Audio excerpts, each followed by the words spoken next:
Pertanyaan 2C, salah satu persoalan dari penyelenggaraan berbagai SMK selama ini adalah kurangnya relevansi antara program keahlian SMK dengan sumber daya, keunggulan maupun kebutuhan dunia usaha dan industri. Pertanyaannya, inovasi tata kelola seperti apakah yang akan dilakukan oleh paslon untuk menjawab persoalan tersebut? Waktu Anda menjawab 1 menit 30 detik dimulai saat Anda berbicara, silakan. Baik, terima kasih. Ini penting untuk kita mencari solusi bersama bagaimana teaching industry. Kita lakukan di cukup banyak SMK di Jawa Timur, teaching industry. Kerjasamanya tentu dengan berbagai industri-industri strategis. Kemudian kerjasama dengan beberapa negara. Kita juga memiliki tempat sampai kemudian ada tempat di mana ada kampung, saya sebut kampung Jepang, karena memang disiapkan alumninya untuk menjadi nakhoda di kapal pelayaran ke Jepang. Nah, kami membangun link and match tidak sederhana karena magang kita memulai pada periode 5 tahun ini, kita minta magang itu 5 bulan. Jadi kalau dengan libur dia sebetulnya 1 semester. Dia magang, kita harapkan bahwa ada ekosistem, ada kedisiplinan, ada teamwork yang mereka sudah akan beradaptasi dengan dunia kerja. Jadi pada posisi seperti inilah kami berharap bahwa spesifikasi peranan yang mereka bisa siapkan akan berseiring dengan komunitas di mana mereka akan bekerja pada akhirnya. Tapi bahwa kami menyampaikan terima kasih, teaching industry sudah bisa kita lakukan di beberapa SMK di Jawa Timur. Oleh karena itu kami berharap bahwa pada akhirnya kita akan terus bisa menurunkan angka pengangguran yang menjadi lulusan dari SMK-SMK di Jawa Timur. Terima kasih, mudah-mudahan akan terus berseiring dengan kesuksesan mereka. Baik, waktu telah habis, kami mohon untuk tenang karena selanjutnya akan kami berikan kesempatan kepada Cagup nomor urut 1 untuk menanggapi jawaban dari Cagup nomor urut 2. Waktu Anda 1 menit, Ibu dimulai saat Anda berbicara. Ya, terima kasih. Ini agak paradoks ya dengan kenyataan di Jawa Timur.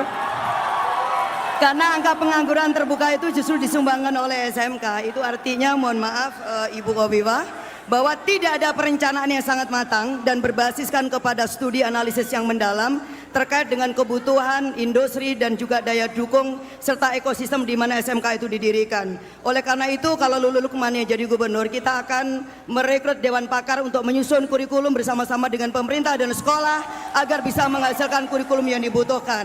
Lalu yang kedua adalah dengan adanya sertifikasi keterampilan dan memberikan dukungan inkubasi bisnis kepada para lulusan SMK, termasuk juga dengan program magang. Terima kasih Ibu Ida Fauziah, kita sudah merintis program yang ada di Jepang dan kita juga akan ikutkan anak-anak di Jawa Timur berbagai program-program yang terbaik, baik itu dengan link and match dengan dunia industri dan juga dengan kerjasama internasional.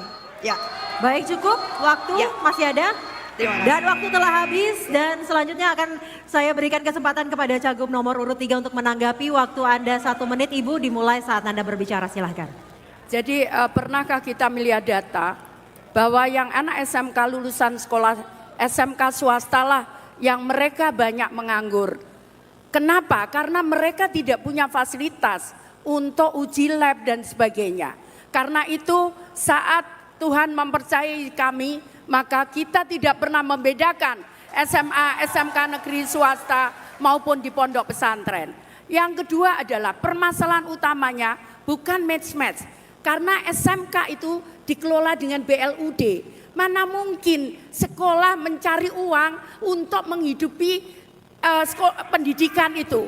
Karena pendidikan itu adalah kewajiban negara. Jadi pemerintah harus membiayai itu semua. Yang ketiga adalah masalahnya, sebetulnya saya sudah banyak melakukan, bahkan kirim perawat ke Jepang, Korea dan sebagainya. Terima kasih. Baik, waktu telah habis dan selanjutnya akan saya berikan kembali kesempatan untuk Cagup nomor urut 2 merespon tanggapan dari Cagup nomor 1 dan 3. Waktu Anda 1 menit dimulai dari Anda berbicara. Ya, ini penting karena kami sudah mengkoordinasikan berkali-kali antara BPS dan Kementerian Pendidikan dan Kebudayaan. Ada perbedaan ketika melihat bahwa ini disebut nganggur atau tidak. Jadi BPS mengasosiasikan ketika seseorang itu masuk dalam sebuah institusi perusahaan tertentu baru disebut dia bekerja. Tetapi bahwa kalau kita keliling, siapa yang rajin keliling ke SMK, mereka kalau ditanya mereka akan bekerja dalam suatu institusi atau mandiri. Mereka lebih senang menyebut mandiri. Inilah sebetulnya yang disebut gig economy.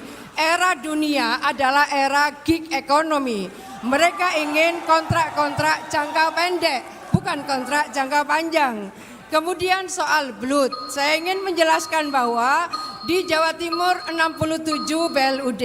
Kenapa? Karena mereka sudah bisa menghasilkan income, maka kemudian mereka masuk pada Ibu, BLUT. waktu Anda telah habis, terima kasih. Baik, boleh kita berikan tepuk tangan untuk masing-masing pasangan calon. Bapak Ibu hadirin, boleh semangat Silakan Anda memberikan sekali lagi. apresiasinya dan dukungan.